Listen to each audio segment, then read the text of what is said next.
नमस्कार दोस्तों, मैं विक्रम। आज हम बात करेंगे और देखेंगे इतिहास, प्राचीन इतिहास के प्रश्नों को। चैप्टर नंबर 2, सिंधु घाटी सभ्यता।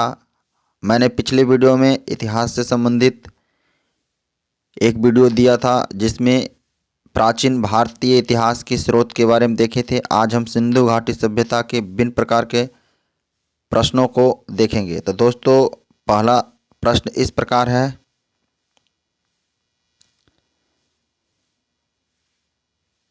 सिंधु घाटी सभ्यता कांस्ययुगीन सभ्यता थी जिसकी उद्भव किस काल में हुआ था, है ना। सिंधु घाटी सभ्यता जो कांस्ययुगीन सभ्यता थी जिसका उद्भव किस काल में हुआ था, तो वो हुआ था ताम्रपाषाण काल में। ऑप्शन नंबर सी सही उत्तर हो जाएगा। अगला नंबर प्रश्न देखिए, कहता है सिंधु घाटी सभ्यता का विकास भारत के पश्चिमी क्षेत्र में हुआ था और भारत के अलावा विस्तार किस क्षेत्र में हुआ है। तो दोस्तों, आपको याद रखना होगा कि जो सिंधु घाटी सभ्यता का विकास भारत के पश्चिमी क्षेत्र में हुआ और साथ में पाकिस्तान और अफगानिस्तान के क्षेत्र में भी हुआ था। अगला नंबर प्रश्न देखिए, कहता अभी तक उत्खनन तथा अनुसंधान द्वारा करीब कितने सैंधव सभ्यता की खोज हो गए हैं। तो 2800 स्थल की खोज हो चुका है। अगला नंबर प्रश्न देखिए, कहता है कि वर्ष 2018 में किस राज्य के बागपत जिले के सादिकपुर सिनौली गांव से लगभग 2000 ईसा पूर्व पुरातात्विक साक्ष्य प्राप्त हुआ है। तो ये हो जाएगा Uttar Pradesh. Option number A सही उत्तर हो जाएगा। अगला देखिए, सिंधु घाटी सभ्यता का आकार कैसा है। तो सिंधु घाटी सभ्यता के आकार त्रिभुजाकार था, है ना। सर्वप्रथम किसने 1826 ईस्वी में सैंधव सभ्यता का पता लगाया था। दोस्तों, 1826 ईस्वी में यानी सिंधु सभ्यता की पता लगाया था, वो कौन थे। तो चार्ल्स मैसन था। कौन था? चार्ल्स मैसन था। अगला नंबर प्रश्न देखिए, 7 नंबर प्रश्न कहता है कि वर्ष 1921 ईस्वी में भारतीय पुरातात्विक सर्वेक्षण विभाग के अध्यक्ष कौन थे जिनके नेतृत्व में प्रमुख हड़प्पा नगर स्थल का उत्खनन कर पता लगाया। तो ये होगा जॉन मार्शल। जॉन मार्शल इसका उत्तर सही हो जाएगा दोस्तों। यानी ऑप्शन नंबर देखिए, जॉन मार्शल डी में है। ऑप्शन नंबर डी सही उत्तर हो जाएगा। अगला नंबर प्रश्न देखिए, कहता है हड़प्पा सभ्यता का सबसे उपयुक्त नाम क्या है। तो हड़प्पा सभ्यता के सबसे उपयुक्त नाम क्या है, तो इसमें से हो जाएगा हड़प्पा सभ्यता ही। अगला नंबर प्रश्न देखिए, कहता है हड़प्पा सभ्यता के संदर्भ में निम्न कथनों पर विचार कीजिए।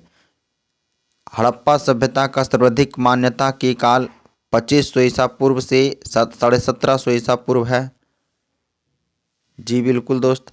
सी 14 के यानी कार्बन 14 के अनुसार हड़प्पा काल जो है आपका 2350 ईसा पूर्व से 1750 ईसा पूर्व। जी, कार्बन डेटिंग विधि द्वारा ही इसका उम्र जो ज्ञात हुआ था वो 2350 ईसा पूर्व से 1750 ईसा पूर्व बताया गया है। इसलिए ऑप्शन नंबर 1 और 2 दोनों सही उत्तर हो जाएगा। मिलान करें, कहता है मिलान करें सबसे पूर्वी बिंदु कौन था। तो सबसे पूर्वी बिंदु आपका आलमगीरपुर था। सबसे दक्षिणी बिंदु कौन था? दैमाबाद था। सबसे पश्चिमी बिंदु कौन था? सुतकांगोडोर। सबसे उत्तरी बिंदु मांडा। तो इस प्रकार से ऑप्शन नंबर ए 1 2 3 4 मिलान सही होगा। सबसे अधिक मानव कंकाल कहाँ से प्राप्त हुए हैं। तो सबसे अधिक मानव का कंकाल आपका प्राप्त मोहनजोदड़ो से हुआ है। इसीलिए यहाँ पे मोहनजोदड़ो को मृतकों को टीला भी कहा जाता है। अगला नंबर प्रश्न, हड़प्पा सभ्यता के अंतर्गत कितने प्रजाति के लोग निवास करते थे। तो हड़प्पा सभ्यता के अंतर्गत जो जाति का निवास था वो सभी है। भूमध्य सागरीय भी था, प्रोटो ऑस्ट्रेलाइड भी था, अल्पाइन भी था और मंगोलाइड भी था। तो इस प्रकार से ये 4 प्रजातियों की निवास होता था। इनमें से सही उत्तर सही होगा। अगला नंबर प्रश्न देखिए, अगला नंबर प्रश्न कहते हैं कि सबसे ज़्यादा किस प्रजाति के लोग रहते थे। तो सबसे ज़्यादा जो प्रजाति रहते थे इसमें प्रोटो ऑस्ट्रेलाइड जाति रहते थे। ऑप्शन नंबर डी सही उत्तर हो जाएगा। सबसे ज़्यादा किस प्रजाति के लोग रहते थे। दोस्तों, यहाँ पे मिस्टेक हुआ है। यहाँ पे भूमध्य सागरीय सबसे ज़्यादा रहते थे। अगला नंबर प्रश्न देखिए, सिंधु घाटी सभ्यता कैसी सभ्यता थी? तो सिंधु घाटी सभ्यता जो था ये नगरीय सभ्यता था यानी शहरीय सभ्यता था। अगला नंबर प्रश्न देखिए, कहता है सिंधु घाटी सभ्यता की नगर योजना की विशेषता क्या क्या थी? तो नगर योजना की विशेषता जो था इसमें से पर्यावरण के अनुकूल बनाया गया था और जल निकासी की प्रणाली अच्छी की गई थी। तो ए और बी दोनों सही उत्तर हो जाएगा। और नंबर सी सही है। सामान्यतः सभी नगरों दो भागों में विभक्त थे, निम्नलिखित कथनों पर विचार कीजिए। कहता है कि प्रथम भाग में ऊंचे दुर्ग निर्मित थे, इनमें शासक वर्ग निवास करते थे। दूसरे भाग नगर या आवास क्षेत्र के साक्ष्य मिले जो अपेक्षाकृत बड़े थे। जी बिल्कुल, ये ऑप्शन नंबर सी 1 और 2 दोनों सही उत्तर है। अगला नंबर प्रश्न देखिए, कहता सिंधु घाटी सभ्यता में किनकी नगर योजना लगभग एक समान थी? तो सिंधु घाटी सभ्यता में ये जो दो नगरें थे ये समान थी। ये कौन कौन था आपका?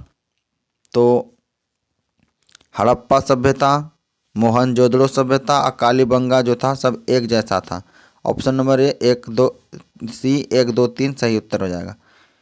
किन नगरों को छोड़कर सभी में पकी हुई ईंटों की प्रयोग हुआ था? तो कौन नगर था वैसा जिसमें पकी हुई ईंट का प्रयोग नहीं हुआ था?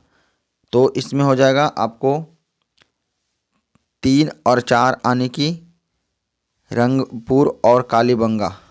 ऑप्शन नंबर डी सही उत्तर हो जाएगा। अगला नंबर प्रश्न देखिए, कहता है मोहनजोदड़ो का खाली स्थान सैंधव सभ्यता का उद्भव निर्माण है। तो यहाँ पे हो जाएगा मोहनजोदड़ो का जो विशाल स्नानागार था सैंधव सभ्यता का अद्भुत निर्माण है। यहाँ पे देखिए क्या है ऑप्शन, हाँ विशाल स्नानागार ही प्रसिद्ध था, इसलिए ऑप्शन नंबर ए सही होगा। अगला देखिए, कहता हड़प्पा निम्नलिखित में से कहाँ पर स्थित है? तो हड़प्पा जो है पाकिस्तान के पंजाब प्रांत मोंटगोमरी जिला में स्थित है। 21 नंबर प्रश्न देखिए, कहता है किसने हड़प्पा को अर्ध औद्योगिक नगर कहा है? तो किसने हड़प्पा को अर्ध औद्योगिक नगर कहा है? तो ये कहा था स्टुअर्ट पिगट ने। ऑप्शन नंबर डी सही उत्तर हो जाएगा। निम्नलिखित में से किसने हड़प्पा और मोहनजोदड़ो को एक विस्तृत साम्राज्य की जुड़वा राजधानी कहा था? तो ये पिगट ने कहा था हड़प्पा और मोहनजोदड़ो को जुड़वा राजधानी कहा था। हड़प्पा नगर की रक्षा के लिए पश्चिम की ओर एक दुर्ग का निर्माण किया गया, जिसे व्हीलर ने टीले पर बने दुर्ग को किस नाम की संज्ञा प्रदान किया था? तो उसका नाम जो रखा था माउंट एबी रखा था। 24 नंबर प्रश्न देखिए, कहता है मोहनजोदड़ो का सर्वाधिक महत्वपूर्ण स्थल कौन सा है? तो मोहनजोदड़ो के सर्वाधिक महत्वपूर्ण स्थल जो था आपको बृहद स्नानागार था। ऑप्शन नंबर ए सही होगा। हड़प्पा वासी कांसे का निर्माण करने के लिए किन धातु का उपयोग करते थे? तो कांसे का उपयोग के लिए आपको तांबा और टिन का उपयोग करते थे। अगला नंबर प्रश्न देखिए, कहता है कि मोहनजोदड़ो से प्राप्त कांसे की एक नर्तकी की मूर्ति का निर्माण किस विधि द्वारा किया गया था? तो जो मोहनजोदड़ो में एक कांस्य की नर्तकी यानी डांसर की जो मूर्ति मिली थी उसका निर्माण जो दर्बी मोम विधि द्वारा किया गया था। निम्नलिखित में से किस स्थल से नाव के चित्र या मॉडल प्राप्त हुआ है? तो नाव का चित्र या मॉडल जो होता है आपको मोहनजोदड़ो और लोथल से प्राप्त हुआ था, यानी ऑप्शन नंबर ई ए प्लस डी दोनों आंसर सही है। अगला देखिए, निम्नलिखित में से किस एकमात्र सैन्य स्थल से वर्गाकार ईंट मिली है? तो ये चहुंदड़ो से मिली है। अगला नंबर प्रश्न देखिए, कहता निम्नलिखित कथनों पर विचार करें। कहता किस दुर्ग का अस्तित्व नहीं मिला? पूर्वोत्तर हड़प्पाकालीन संस्कृति के अवशेष मिले। यहाँ एक औद्योगिक केंद्र था जहाँ मणिकारी मुहर बनाने, भार माप के बटखरे बनाने का काम होता था। तो ये कहता उपयुक्त कथन किस सैंधव स्थल से संबंधित है? तो दोस्तों चहुंदड़ो से संबंधित है। अगला नंबर प्रश्न देखिए, कहता निम्नलिखित में से आपका निम्नलिखित में से किस पुरातात्विकविद ने चहुंदड़ों से मनका बनाने के कारखाना तथा भट्टी की खोज की थी? तो मैके ने खोज की थी। कौन सा सैंधव स्थल के नगर के दो भागों में ना बांटकर एक ही रक्षा प्राचीर से पूरे नगर को दुर्गित किया गया था? तो आपका लोथल को, है ना, लोथल को। निम्नलिखित में से किस स्थान से 20 समाधि तथा 3 युग्मिक समाधि का उदाहरण मिला था? तो यहाँ से राखीगढ़ से। कहाँ से? राखीगढ़ से। 33 नंबर प्रश्न देखिए, कहता निम्नलिखित में से किस पुरातात्विक स्थल को 2012 में ग्लोबल हेरिटेज फंड में विरासत स्थलों की सूची में शामिल किया है? तो किसको किया गया है? तो ये राखीगढ़ को किया गया है। किसे किया गया है? राखीगढ़ किया। ऑप्शन नंबर ए बिल्कुल सर। निम्नलिखित में से किस साक्ष्य कालीबंगा से नहीं मिला है? तो कालीबंगा से आपको मिट्टी का तराजू नहीं मिला है। 35 नंबर प्रश्न देखिए, कहता किस सैंधव स्थल से शैवों को अंत्येष्टि हेतु तीनों विधियों के प्रमाण मिले हैं? तो ये आपको अंत्येष्टि की तीनों विधियों के जो प्राप्त मिला है कालीबंगा से मिला है। ऑप्शन नंबर ए सही उत्तर हो जाएगा। अगला नंबर प्रश्न देखिए, अगला नंबर प्रश्न कहता है कि कालीबंगा से प्राप्त शवों की अंत्येष्टि संस्कार हेतु तीनों विधियों का कौन कौन विधि नहीं था? 3 विधियों में से कौन कौन विधि नहीं था? तो पूर्ण समाधिकरण, आंशिक समाधिकरण, दाह संस्कार, लोथल। लोथल तो एक स्थान है, इसलिए ऑप्शन नंबर डी सही हो जाएगा। कहता है किस सैंधव स्थल से कालीबंगा की तरह हड़प्पा पूर्व और हड़प्पकालीन दोनों संस्कृति के अवशेष मिले हैं? तो ये हो जाएगा बनमाली से। ऑप्शन नंबर बी सही उत्तर हो जाएगा। निम्नलिखित कथनों पर विचार कीजिए। निम्नलिखित कथनों पर विचार कीजिए। तो ये कहता है जल निकासी प्रणाली, यहाँ से मिट्टी का हल मिला अधिक मात्रा में जौ। कहता जल निकासी प्रणाली का अभाव था, यहाँ से मिट्टी का बना हुआ हल मिला, अधिक मात्रा में जौ मिला। तो ये किसका बात कर रहा है? बनमाली का बात कर रहा है। यहाँ पे जल निकाली का अभाव था, यहाँ मिट्टी का बना हल मिला था और अधिक मात्रा में जौ भी मिला था। ऑप्शन नंबर सी सही होगा। निम्नलिखित में से कहाँ से सिंधु लिपि के 10 बड़े चिन्हों से निर्मित शिलालेख प्राप्त हुए हैं? तो ये हो जाएगा आपका धौलावीरा से। धौलावीरा से। अगला नंबर प्रश्न देखिए, कहता है कि निम्नलिखित में से कौन सा साक्ष्य धौलावीरा से प्राप्त हुए हैं? तो निम्नलिखित में कौन सा साक्ष्य धौलावीरा से प्राप्त हुआ है? तो आपका उपयुक्त में से सभी है, यानी जल संरक्षण तकनीकी नगर 3 भागों में विभाजित था, दुर्ग, मध्य नगर, निचला मार्ग, और एक मात्र स्टेडियम हड़प्पा सभ्यता का ये धौलावीरा से प्राप्त हुआ था। मिलान करें, कहता है मिलान करें अनेक घरों में कुएं, ये कालीबंगा से मिला था, अनेक घरों में कुएं।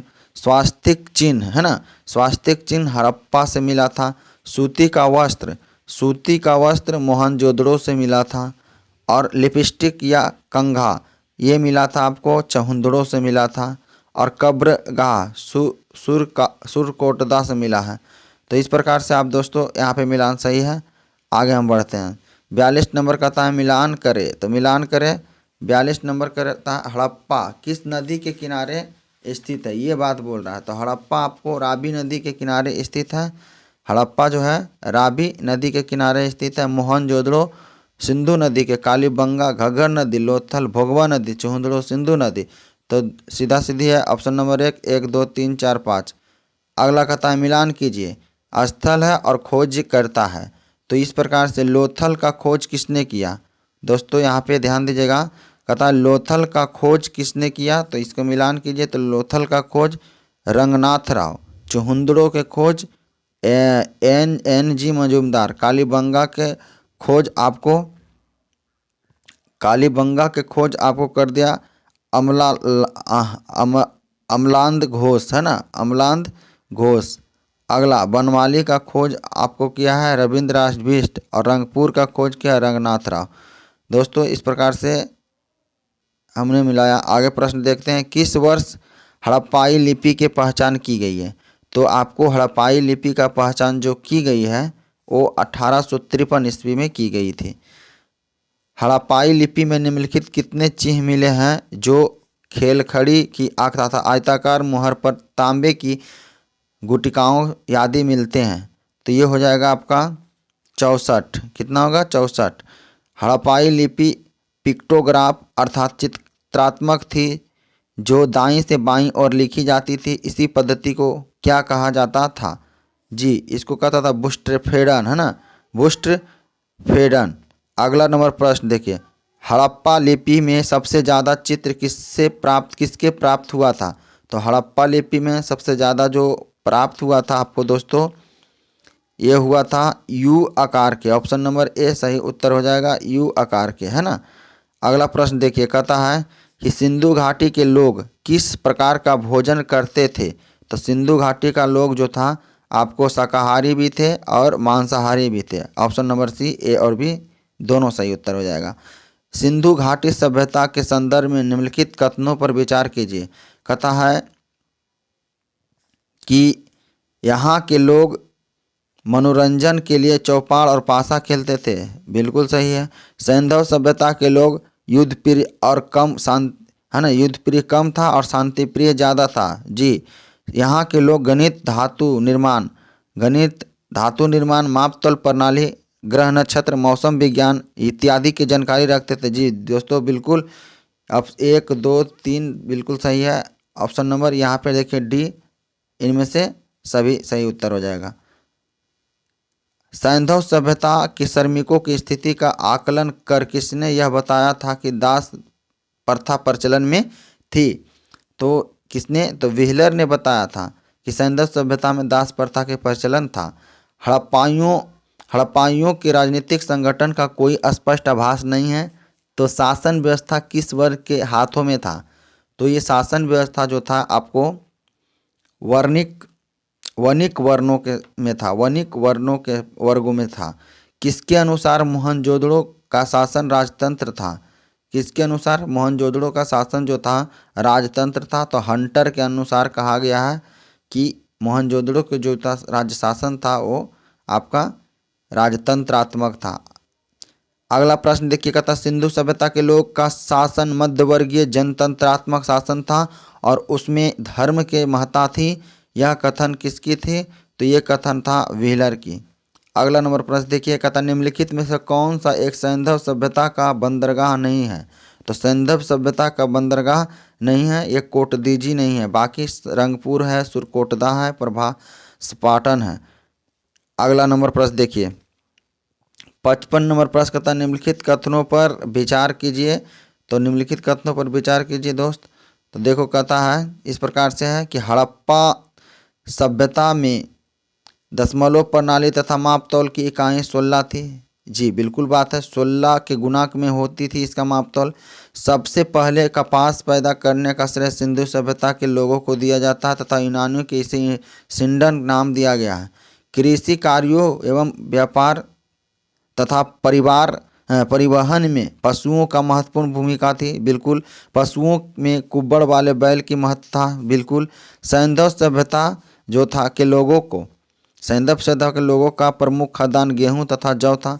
दोस्तों इनमें से सभी ये सिंधु सभ्यता के बारे में सत्य बोला गया है और कहा गया। ऑप्शन नंबर डी सही उत्तर हो जाएगा। अगला नंबर प्रश्न देखिए, अगला नंबर प्रश्न है कहाँ के निवासी हाथी पालते थे? तो कहाँ के निवासी हाथी पालते थे? तो गुजरात के लोग हाथी पालते थे। सैंधव सभ्यता तथा सैंधव निवासी ईश्वर की पूजा के रूप में करते थे। तो किसका पूजा के रूप में करते थे? तो मानव के करते थे, वृक्ष के करते थे, पशु के करते थे, इनमें से सभी को करते थे।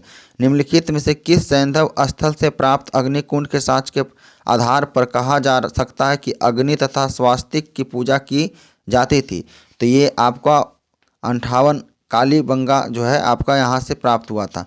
स्वास्तिक और चक्र किस देवता का पूजा के प्रतीक थे? तो स्वास्तिक और चक्र जो था आपको सूर्य देवता के लिए प्रतीक था। सैंधववासी पुनर्जन्म में विश्वास करते थे, इसलिए मृत्यु के बाद दाह संस्कार में कौन सा विधि प्रचलित था? तो दोस्तों सैंधव सभ्यता पुनर्जन्म में विश्वास करता था, ये बिल्कुल सही है, लेकिन इसके लिए दाह संस्कार करना पड़ता था।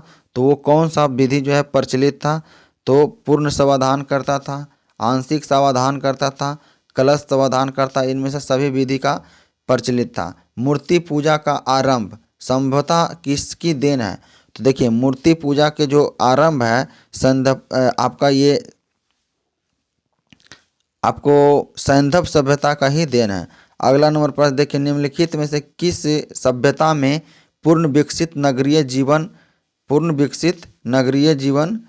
कहता है पूर्ण विकसित नगरीय जीवन का सूत्रपात हुआ है? तो आपको सिंधु घाटी सभ्यता। 63 नंबर प्रश्न देखिए दोस्तों, 63 नंबर प्रश्न कहता है क्या? कहता है कि मानव समाज विलक्षण है क्योंकि यह मुख्य आश्रित होता है किस पे? आपको मानव समाज विलक्षण है, ये मुख्य अर्थव्यवस्था पर आश्रित रहता है। सिंधु सभ्यता संबंधित थे, सिंधु सभ्यता जो था आपको आद्य ऐतिहासिक युग से। सिंधु घाटी की सभ्यता गैर आर्य थी क्योंकि यहाँ पे नगरीय सभ्यता था। अगला नंबर प्रश्न देखिए, अगला नंबर प्रश्न कहता है सिंधु घाटी सभ्यता को आर्यों से पूर्व की रखे जाने का महत्वपूर्ण कारक है। देखो सिंधु घाटी सभ्यता को आर्यों से पूर्व की रखे जाने का कारक यह है कि ये जो था मृदभांड था। हड़प्पा संस्कृति के जानकारी का प्रमुख स्रोत क्या है? तो हड़प्पा सभ्यता की जानकारी के लिए प्रमुख स्रोत यहाँ पे आपको पुरातात्विक खोदाई है। क्या है? पुरातात्विक खोदाई है। ऑप्शन नंबर सी सही उत्तर हो जाएगा। अगला नंबर प्रश्न देखिए, 68 नंबर कहता है कि सिंधु घाटी के निवासियों के सभ्यता को जानने का मूल स्रोत वहाँ पाई गई थी। तो सिंधु घाटी के निवासियों की सभ्यता को जानने का मूल स्रोत जो था आपका मोहर था। क्या था? मोहर था। अगला नंबर प्रश्न देखिए, कहता हड़प्पा की उत्पत्ति में निम्नलिखित में से कौन सा जोड़ा सही नहीं है? तो दोस्तों यहाँ पे अगला नंबर जी ऑप्शन इस प्रकार से दे रहा है कि एम रफीक मुगल ने बताया कि हड़प्पा सभ्यता ने मेसोपोटामिया सभ्यता से प्रेरणा ली थी। दोस्तों ये बिल्कुल गलत है। कहता है कथन कौन सही नहीं है? तो यही ऑप्शन होगा ए। ये इसका उत्तर क्या है कि एम रफीक मुगल ने हड़प्पा स्थल रावी नदी से हुई विस्तार ये बताया था, ये नहीं बताया था। तो इस प्रकार से अगला ऑप्शन भी ये सब देख लेते हैं, बहुत इंपॉर्टेंट है। कहता EJ मैके ने सुमेर से लोगों का पलायन, जो सुमेर से लोगों का पलायन हुआ यही है आपका हड़प्पा सभ्यता को लोग, ये कहा था EJ मैके। मार्टिमर हुमिलर ने कहा था पश्चिमी एशिया से सभ्यता के विचार का प्रवसन हुआ था। अमलानंद घोष ने कहा था कि हड़प्पा सभ्यता का उद्भव पूर्व हड़प्पा सभ्यता के परिपक्वता के परिणाम स्वरूप हुआ है। तो चलिए आगे प्रश्न देखते हैं। सूची 1 को सूची 2 से सम्मिलित कराने मिलान करें। यहाँ पे खोज करता है और स्थल दिया हुआ है। तो कहता हड़प्पा सभ्यता का खोज किसने और कब किया था? तो हड़प्पा सभ्यता खोज दयाराम साहनी ने किया था। दयाराम साहनी ने किया था 1923-24 तथा 1924-25 के बीच में। हस्तिनापुर की खोज किसने किया था? तो हस्तिनापुर के आपको बीबी लाल ने किया था। तक्षशिला की खोज किसने किया था? तो तक्षशिला का खोज आपको किया था जॉन मार्शल ने किया था। और कौशाम्बी का खोज किसने किया था? MG मजुमदार ने किया था। चलिए आगे नंबर प्रश्न देखते हैं। भारत में चांदी की उपलब्धता के प्राचीनतम साक्ष्य मिलते हैं। तो भारत में चांदी की उपलब्धता के प्राचीनतम साक्ष्य मिलते हैं हड़प्पा संस्कृति से मिलते हैं। 72 नंबर प्रश्न देखिए दोस्तों, हड़प्पा में मिट्टी के बर्तनों पर सामान्यतः किस रंग का प्रयोग हुआ था? तो हड़प्पा में मिट्टी का बर्तनों पर सामान्यतः जो हुआ था रंग का प्रयोग लाल हुआ था। कौन सा हुआ था? लाल। ऑप्शन नंबर ए सही उत्तर हो जाएगा। 73 नंबर प्रश्न देखिए, कहता निम्नलिखित पशुओं में से किस एक का हड़प्पा संस्कृति में पाई मोहरों और टेराकोटा कलाकृति में निरूपण नहीं हुआ था? तो 73 नंबर जो आपको कह रहा है ये आपका मोहरों और टेराकोटा कलाकृतियों में निरूपण नहीं हुआ था, ये आपका गाय का नहीं हुआ था, गेंडा के किया गया था, हाथी का किया गया था, बाघ का किया गया था। अगला नंबर प्रश्न देखिए, सूची 1 को सूची 2 से सुमेलित करें। तो यहाँ पे जो साक्ष्य मिला था और स्थल दिया गया पुरातात्विक खोज के मिलान करना है। तो लोथल से जो प्राप्त हुआ था दोस्तों, लोथल से गोदीबाड़ा मिला था, गोदीबाड़ा आने की बंदरगाह कालीबंगा से मिला था, जुता हुआ खेत मिला था, धौलावीरा से मिला था, आपको हड़प्पन लिपि के आकार के 10 चित्र मिला था, और बानवाली से पक्की मिट्टी की बनी हुई हल की आकृति मिला था। अगला नंबर प्रश्न देखिए। अगला नंबर प्रश्न इस प्रकार से 75 नंबर का था, सूची 1 को सूची 2 से मिलाइए। ये सूची 1 को सूची 2 से हड़प्पा जो है हड़प्पा रावी नदी के किनारे है, हस्तिनापुर जो है गंगा नदी के किनारे है, नागा अर्जुन कोंडा कृष्णा नदी के किनारे है, और पैठन पैठन जो है आपको गोदावरी नदी के किनारे है। इस प्रकार से आपको ऑप्शन नंबर बी 2, 3, 4, 1 सही होगा। सिंधु सभ्यता के बारे में निम्नलिखित में से कौन सा कथन असत्य है? तो देखिए दोस्तों, सिंधु सभ्यता के बारे में कथन जो है गलत ढूंढने के करा यहाँ पे।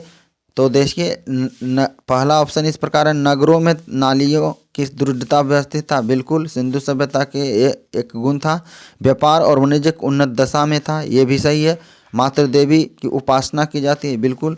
लोग लोहे से परिचित थे, नहीं, लोग लोहे से परिचित नहीं थे दोस्तों, इसमें ऑप्शन नंबर डी गलत बात है।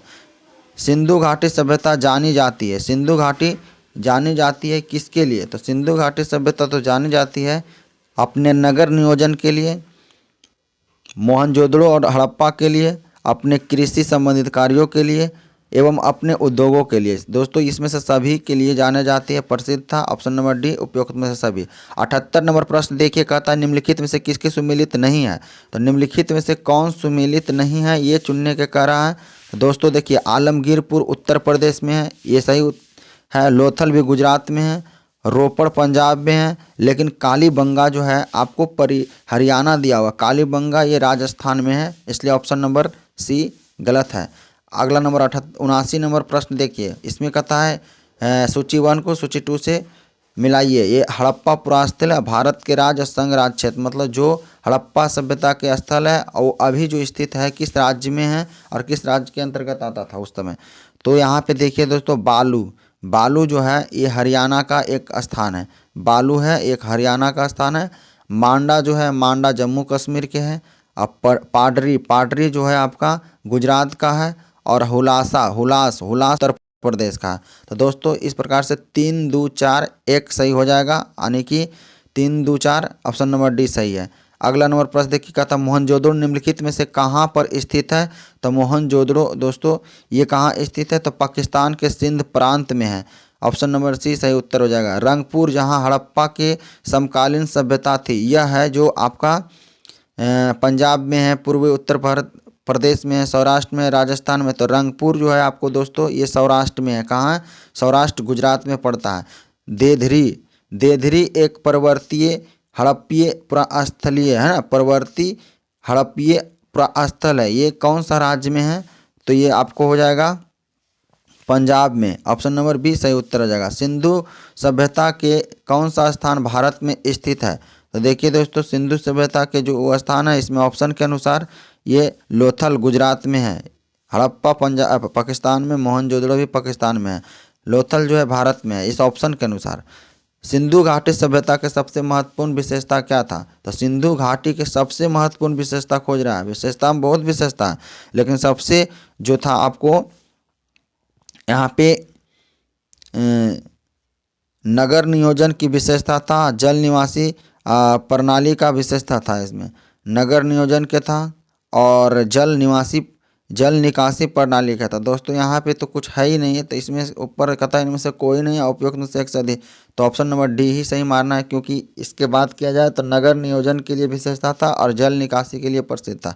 यहाँ पे वैसा कुछ दिया हुआ नहीं है, ऑप्शन नंबर डी सही उत्तर है। 85 नंबर देखिए, भारत का सबसे बड़ा हड़प्पन पूरा स्थल है ना।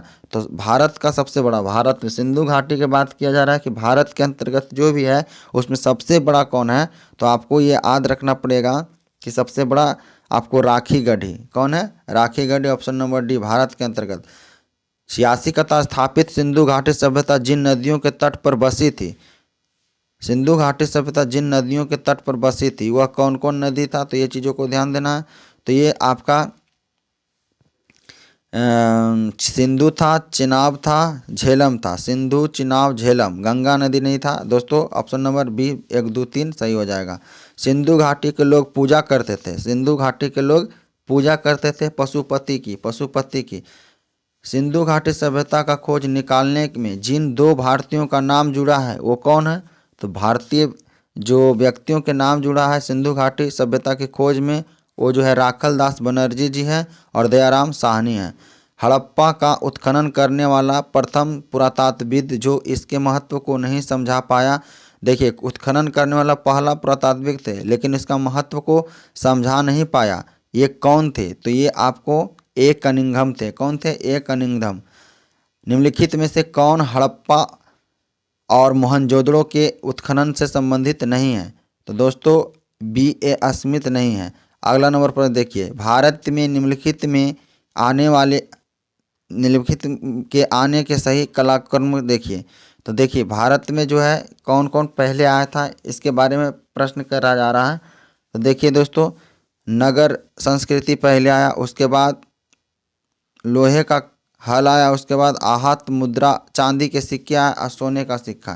तो दोस्तों इस प्रकार का 4 3 2 1 सही उत्तर होगा। देखिए ऑप्शन कौन है? 4 3 2 1, ऑप्शन नंबर डी। हाथी के दांत का पैमाना हड़प्पीय संदर्भ में मिला है, तो आपको लोथल से मिला है। अगला नंबर प्रश्न देखिए, कहता निम्न में से कौन सा स्थल घग्गर और उसकी सहायक नदियों के घाटी में स्थित है? निम्नलिखित में कौन सा स्थल घग्गर और उसकी सहायक नदियों की घाटी में स्थित है? तो देखिए ऑप्शन क्या कह रहा है, तो बनवाली जो था घग्गर, है ना, घग्गर और उसकी सहायक नदियों घाटी में स्थित था आपका बनवाली। 94 नंबर प्रश्न देखिए, कहता निम्नलिखित कथनों पर विचार कीजिए, नीचे दिए गए कूट से सही उत्तर चुनिए। तो सही उत्तर को चुनना है दोस्तों। तो देखिए कहता है मोहनजोदड़ो हड़प्पा, रोपड़, कालीबंगा सिंधु घाटी सभ्यता के प्रमुख स्थल है। हाँ है। हड़प्पा के लोगों ने सड़कों तथा नलियों के जाल के साथ नियोजित शहर का विकास किया। बिल्कुल ये किया था। दूसरा भी सही है। तीसरा देखिए, हड़प्पा के लोग को धातुओं को उपयोग का पता नहीं था। जी दोस्तों ये भी सही है कि हड़प्पा के लोगों को धातुओं के उपयोग का पता नहीं था। नहीं, धातुओं के लोगों को पता था, लेकिन लोहा के नहीं पता था। यहाँ पे ऑप्शन नंबर 3 गलत है, यानी 1 2 उत्तर सही होगा ऑप्शन नंबर 1। अगला देखिए, हड़प्पन संस्कृति के संदर्भ में शैलकृत स्थापत्य के प्रमाण कहाँ से मिले हैं? तो हड़प्पन संस्कृति के संदर्भ में शैलकृत स्थापत्य के प्रमाण जो मिला है वो मिला है आपको धौलावीरा से। कहाँ से मिला है? धौलावीरा से मिला है। ऑप्शन नंबर 20 सही हो जाएगा। हड़प्पन सनौली के अभी हाल ही में उत्खननों से प्राप्त हुआ है कि मानव समाधान के प्राप्त हुआ था। अगला नंबर प्रश्न देखिए, हड़प्पा सभ्यता का स्थल मांडी भारत के किस राज्य में स्थित है? तो मांडी आपको उत्तर प्रदेश में स्थित है। मांडी है ना, मांडी उत्तर प्रदेश में स्थित है। चलिए अगला नंबर पर देखते हैं, वस्त्रों के लिए कपास की खेती का आरंभ सबसे पहले किया गया था। तो वस्त्रों के लिए जो कपास का खेती सर्वप्रथम किया गया था वो भारत में ही किया गया था। कहाँ किया गया था? भारत में। ऑप्शन नंबर डी सही उत्तर हो जाएगा। निम्नलिखित में से कौन सी लक्षण सिंधु सभ्यता के लोगों का सही चित्रण करता है? तो कौन सा लक्षण सिंधु सभ्यता के लोगों का चित्रण सही करता है? तो उनके विशाल तहल और मंदिर होते थे? नहीं, वे देवियों और देवताओं दोनों को पूजा करते थे। ये बिल्कुल बात है सही कि देवी और देवता दोनों करता था। वे युद्ध में घोड़े तथा द्वारा खींचे गए रथों का प्रयोग करते थे। ये भी बिल्कुल गलत है। ऑप्शन नंबर डी बी 2 सही उत्तर हो जाएगा। निम्नलिखित स्थानों पर किस एक स्थान पर सिंधु घाटी सभ्यता से संबंधित विख्यात वृषभ मुद्र प्राप्त हुआ था, है ना? तो ये किस से प्राप्त हुआ था? तो दोस्तों यहाँ पे मोहनजोदड़ो से प्राप्त हुआ था। ऑप्शन नंबर डी सही उत्तर हो जाएगा। अगला नंबर प्रश्न देखिए, कहता है कि सिंधु सभ्यता से मुहर में कौन से वृक्षों की आकृति मिलती है? तो सिंधु सभ्यता के मुहरों पर जो वृक्षों की आकृति मिलती है वो है पीपल का वृक्ष। ऑप्शन नंबर बी सही उत्तर हो जाएगा। निम्नलिखित में से किस पशु का अंकन हड़प्पा संस्कृति के मोहरों पर नहीं मिलता है? तो ये नहीं मिलता है, घोड़ा से नहीं मिलता है। किस पशु के अवशेष सिंधु घाटी सभ्यता में प्राप्त नहीं है? तो आपको शेर का नहीं है। ऑप्शन नंबर ए सही उत्तर हो जाएगा। 104 नंबर का था, IIT खड़गपुर के अध्ययन दल की रिपोर्ट को अनुसार लगातार कितने वर्ष के के बराबर वर्षों का होना घाटी सभ्यता के पतन का कारण रहा था। तो ये IIT खड़गपुर ने 1900 वर्ष बता रहा है। अगला नंबर प्रश्न, मिर्न पट्टिका पर उत्तीर्ण सिंहयुक्त देवता के कीर्ति प्राप्त हुई है। कहता मिर्न पट्टिका पर उत्कीर्ण सिंहयुक्त देवता की कृति प्राप्त हुआ, ये किस स्थान से प्राप्त हुआ? तो कालीबंगा से प्राप्त हुआ है। अगला नंबर प्रश्न कहता है कि निम्नलिखित सभ्यताओं का उत्तर से दक्षिण का सही क्रम क्या है? तो निम्नलिखित सभ्यताओं का उत्तर से दक्षिण का सही क्रम क्या है? तो ये हो जाएगा एजेट उत्तर में, उसके बाद माया, उसके बाद मुइस्का, उसके बाद इंका। एजटेक, माया, मुइस्का, इंका। अगला नंबर प्रश्न देखिए दोस्तों, लेखन कला की उचित प्रणाली विकसित करने वाली सर्वप्रथम प्राचीन सभ्यता कौन है? तो लेखन कला की उचित प्रणाली विकसित करने वाली सर्वप्रथम प्राचीन सभ्यता सुमेरिया था। कौन था? सुमेरिया। तो दोस्तों आज हम सिंधु सभ्यता के प्रश्नों को हल किए, जिसके अंतर्गत हम 107 प्रश्न को कर चुके हैं और ये चैप्टर्स यहाँ समाप्त होता है। तो दोस्तों अगर ये वीडियो आपको लाभदायक है और पसंद आ रहा है तो दोस्तों मेरे चैनल को सब्सक्राइब करें। थैंक यू, धन्यवाद दोस्तों।